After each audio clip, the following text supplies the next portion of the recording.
Welcome all. In today's video lecture, we'll look into the saturation instructions and finally the SIMSYS. Next is the saturation operation. So Cortex M3 supports the two saturation operations, that is for signed and unsigned saturation process. The instructions are SSAT and USAT. SSAT for signed saturation and USAT for unsigned saturation. So saturation is commonly used in signal processing, say in signal amplification. So suppose when you are amplifying a input signal, and if the amplified signal goes beyond an allowable output range. Say for example, you have a signal like this here, and when you amplify it, this is the allowable range, this is the maximum range that you have set, and suppose the amplified signal goes beyond this allowable range, okay, and this range, if you try to remove that overflowing result by just eliminating an unused MSB, then it would result in a distorted signal like this, where lot of information is lost. So what an trade-off can be thought of by using these saturation of instructions.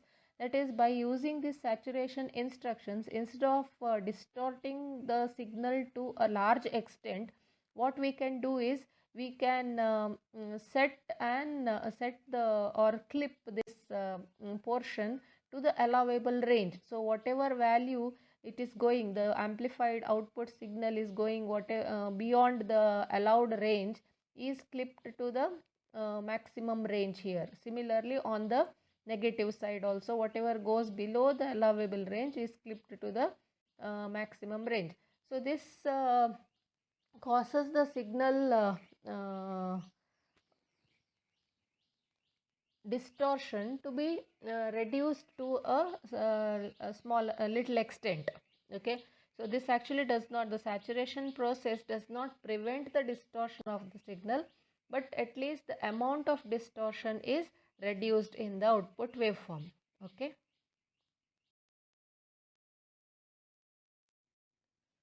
We look at the saturation instructions. The instruction is SSAT for signed saturation, okay. As you know, signed numbers are the ones where the most significant bit is giving the sign value, whether it is positive or negative, and the remaining n minus 1 bits will be giving the magnitude of that number, whereas in case of unsigned numbers, all the bits give you the magnitude. The sign is always plus.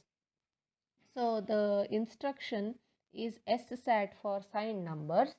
.w indicates that it's a 32-bit instruction, and RD is the destination register, followed by hash immediate, comma, RN is the source register, comma, the shift operation, okay. So this shift operation, so here Rn is the input value.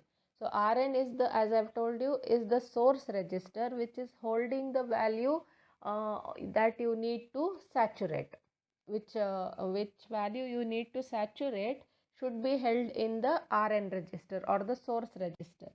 And this shift operation is actually optional, that is why I've put it inside brackets. So this shift operation is applied on this input value Rn before saturation, okay. So if you want to shift this source register value before saturation, before you apply for saturation, if you want to shift it to the left or right, whichever shift operation you want to perform, that can be done here. So this will be applied on the source register before the saturation operation occurs. So this is optional, so we'll just ignore it for the time being. Immediate, hash immediate will give you the bit position where the saturation is to be carried out. That is, whether you want to saturate the the value in the source register to a 16-bit value, or whether you want to saturate it to a 8-bit value, whatever to how much ever bits you want to saturate your uh, data in the input register or the source register, that needs to be specified here. So this number can be anything. Maximum Rn is 32 bits, right? The source register maximum is 32 bits. You can saturate it to any lower value than 32, or maximum it can be 32 bit. Okay, and Rd is the destination register. So this register will be holding the saturated value. After saturation, the saturated value will be held in the destination register. Next instruction is usat. Now this is for unsigned value. So please note here, this is saturation for a signed value into an unsigned value. So in both these cases, for SSAT as well as USAT, the source register is signed, Rn is signed for both these instructions, whereas SSAT will saturate it to a signed value only. RD also will be holding the signed value, whereas in case of USAT, this signed value in Rn is saturated into an unsigned value. So in case of USAT, Rd is going to hold the unsigned saturated value, and in case of SSAT, Rd is going to hold the signed saturated value. All other parameters are hold the same meaning in both these cases.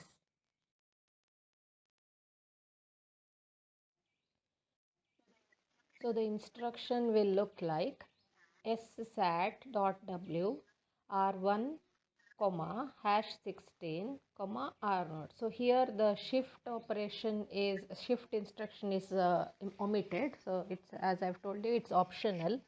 So r0 is the 32-bit source register, and hash, in place of hash immediate, we have replaced it with hash 16. That means this 32-bit signed number, this SSAT stands for signed saturation. So this 32-bit signed number in R0 is saturated to a 16-bit signed value, and then it is transferred or stored in R1.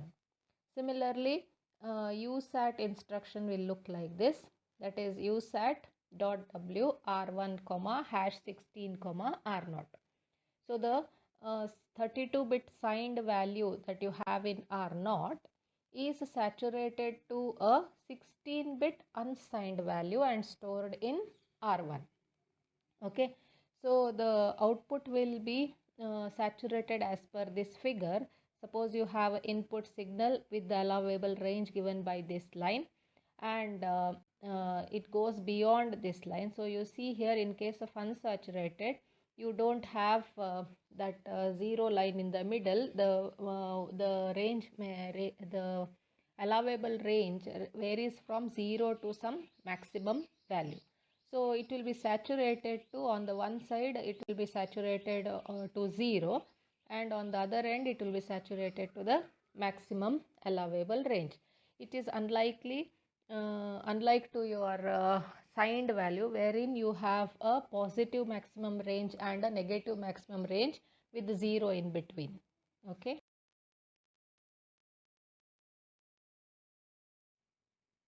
So at this point, I would like to recall that we had discussed about some Q bit in the APSR register when we were talking of the program status register, and one of the component of the program status register is the APSR register, that is the application program status register, and this is the register where the different flags are set or reset. Okay, in that, apart from the negative flag, zero flag, carry flag and the overflow flag, there was one more flag, that is the Q flag, and I told it is pertaining to saturation operation, and saturation operations are usually dealing with the signal processing.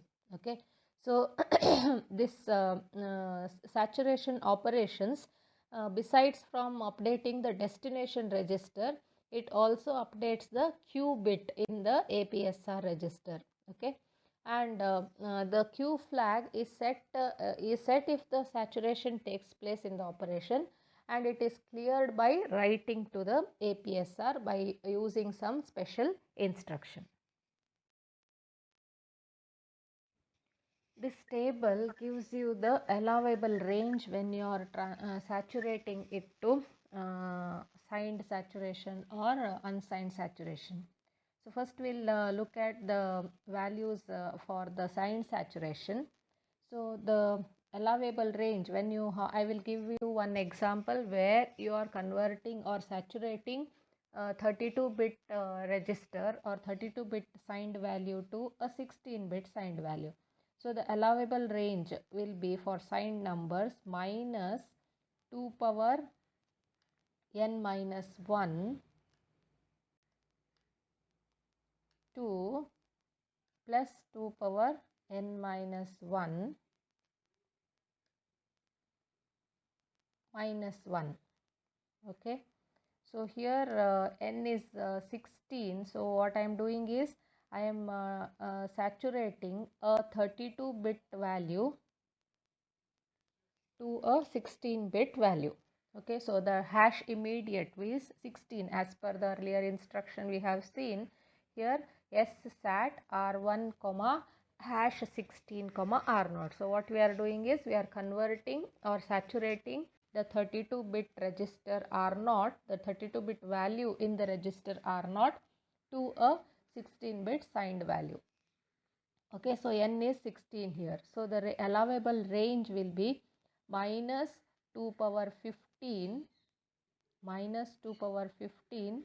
to plus 2 power 15 minus 1, right?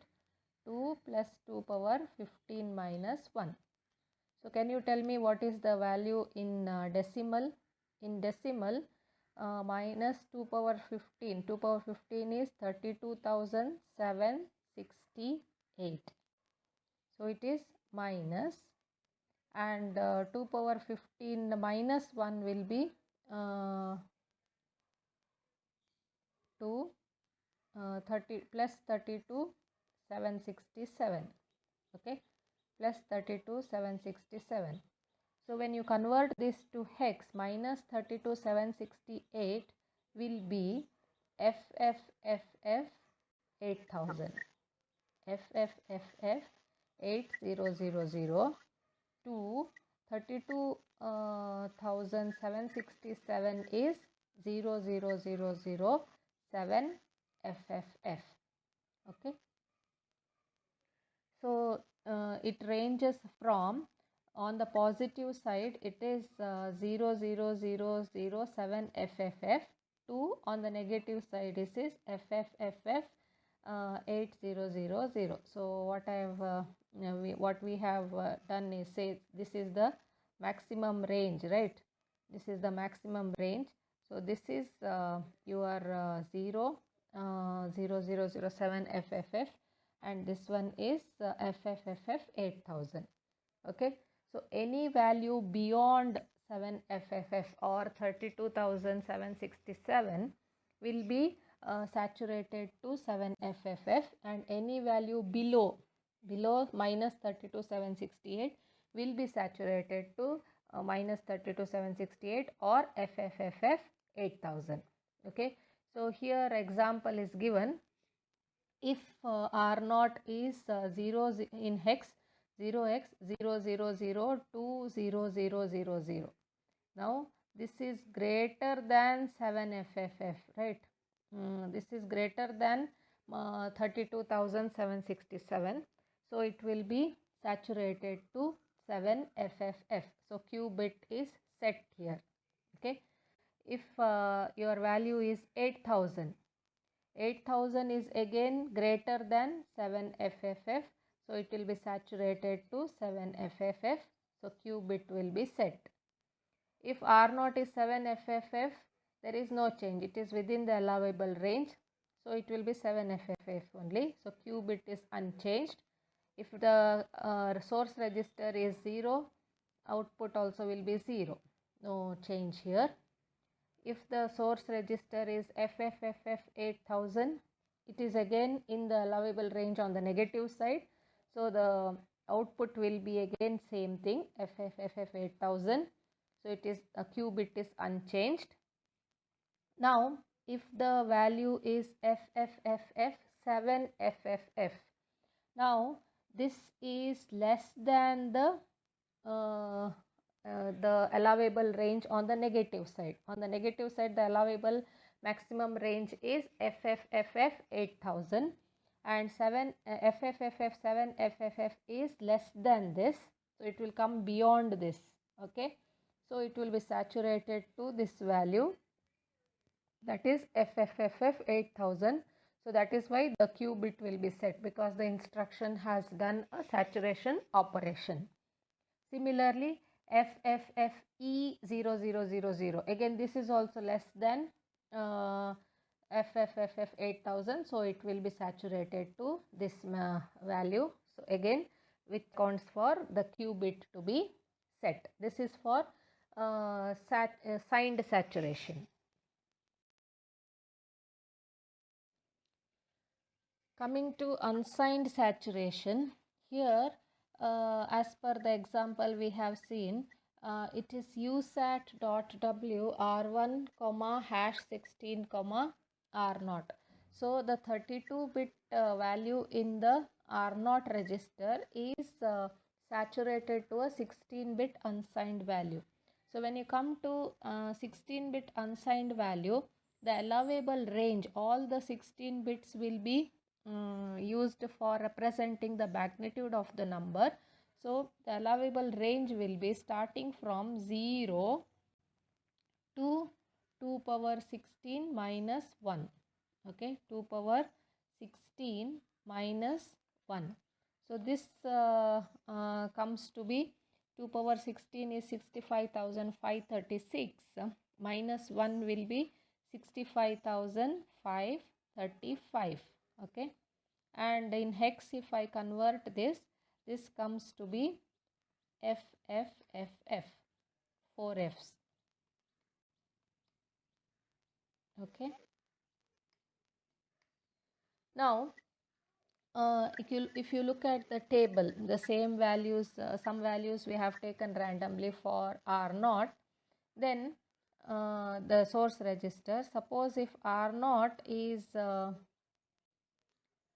20000, so 20000 is greater than FFFF, that is the maximum allowable range. So it will be saturated to FFFF. So the destination register will be getting FFFF. This sets the saturation bit in the APSR register. If R0 is 8000, it is below FFFF, so it will be maintained at that. So the Q bit is unchanged. 7FFF also is less than FFFF. So it will be retained at that. Q bit is unchanged in this case also. If it is 0, again fine, it is 0 only within the allowable range. So the Q bit is unchanged. Now if you have some negative values, so these are all negative values, right, which are less than 0. So first one is FFFF 8000. So it is coming beyond the allowable range. Now allowable range is 0 to FFFF, right? So this is 0 and this is FFFF, right? Now the FFFF 8000 will come below this 0. So it is beyond that allowable range, and hence it will be saturated to 0000000, which will set the Q bit. Similarly, FFFF 8001 also will be beyond the allowable range, that is less than 0. Therefore, it will be set to 0 and Q bit will be set to 1. Similarly, FFFF also is a negative number which is less than 0. It will be saturated to 0 0 0 0 0 0 0 0 and hence it will set the qubit. So this is regarding the saturation operations. Next is SIMSYS. SIMSYS stands for Cortex Microcontroller Software Interface Standard. The SIMSYS enables consistent device support and simple software interfaces to the processor and its peripherals, simplifying software reuse, reducing the learning curve for microcontroller developers, and reducing the time to market for new devices. This is the formal definition of SIMSYS. If I have to speak in a layman's language, then SIMSYS is a collection of files that functions is a collection of files that makes the programming of Cortex-M processors uniform. So it provides a standard to uniformly program all the Cortex-M processors. Okay. So if I have to go by this layer, the first layer is the application code. Application code is the program that we write. So we may be writing a program to interface with the UART or peripheral or the ADC or timer, anything. Okay. So that becomes my application code. Now I write the application code to communicate with the microcontroller. In this case, it is the Cortex M3 microcontroller, and the Cortex M3 microcontroller is sitting here at the bottom. So this is the Cortex M3 core, that is the CPU. Then you have the system level peripherals like the SysTick and NVIC, that is nested vector interrupt controller. Then you have the debug interface and other peripherals like the timer, ADC, what and all I have mentioned just now. Okay. So the application code I write is to communicate with the microcontroller. I can do this by directly talking to the microcontroller. I can directly talk to the microcontroller by accessing the raw registers.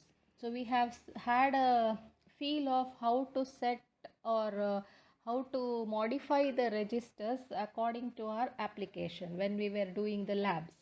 Okay. So here also even the system level peripherals can be programmed by accessing these raw registers. Now I can do that by I can talk to the microcontroller directly by doing this register, by accessing these registers. But the problem here is, if I replace this microcontroller with another microcontroller, another Cortex M microcontroller only, then my application code that I have written may not be portable. May not be portable means it may not be reusable, in the sense that the address of the new processor that I have replaced may be different, the register details may be different, and the bit fields may be different. Okay, the bit fields may be different, and that is why my application code cannot be used on the other processor that I have replaced. And most of the times the application developer will not have any idea of the most of the peripherals that is using, that is the register structure. He may not be knowing the register structure of the NVIC. He may not be knowing the registers of the SysTick engine. He may not be knowing how to turn on and off the SysTick timer, or he may not be knowing how to enable or disable the NVIC using its registers, all these things, right? But this does not stop him from programming the Cortex M microcontroller. So what ARM says is, you need not know the internal details of most of the peripherals. You just have to use the SIMSYS core APIs. So what it does is, this SIMSYS core is provided by the ARM. So what SimSys does is it exposes the SimSys core APIs to the application developer so that the application developer can make use of these APIs and do whatever he wants to do with the microcontroller. Okay, so that is why this SimSys acts as a software interface between the microcontroller and the application developer. Now the question is why we should use this SimSys in our project. So one reason is obvious, I've just explained just now. That is the application developer need not know the internal details of the registers of most of the system level peripherals. He can directly use the SimSys core APIs to program these peripherals. And the second reason is, say in case of these middleware access functions, so middleware components. So these or in other words the hardware layer that is provided by the vendors. The vendors develop their drivers for handling the hardware using this SimSys core. So they use the APIs provided by the SimSys core for developing their hardware drivers. Now, if you do not include the SimSys core in your project and try to access or try to program these peripherals, then when it is going to compile the hardware layer, then it will throw errors like this is not found and that is not found and things like that. So most of the linking and compiling errors will be arising if you do not include this SimSys core in your project. Okay, that's the reason we have to include the SimSys core in between. So now your path is the application code is going to access the peripherals through the SimSys core.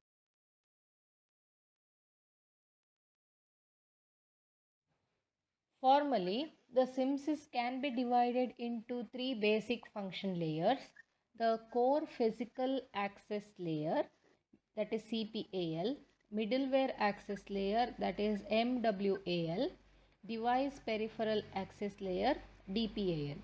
So this core peripheral access layer or the CPAL is the lowest level that defines the addresses and accesses the methods for common components and functionality that exists in every Cortex-M system. So accessing the core registers, the NVIC, the debug subsystem is all provided by this layer. So lowest layer that is going to interact or communicate with the peripherals of the microcontroller. The middleware access layer or the MWAL is the layer that is that will be adapted by the silicon vendors for their respective devices. So as I have told you, the vendors will develop their hardware drivers based on the SimSys core. So that is done by the middleware access layer. Okay. The last one is the device physical access layer or the DPAL.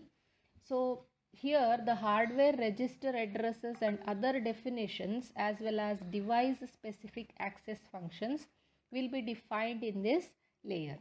So this is very similar to the core peripheral access layer and will be provided by the silicon vendor.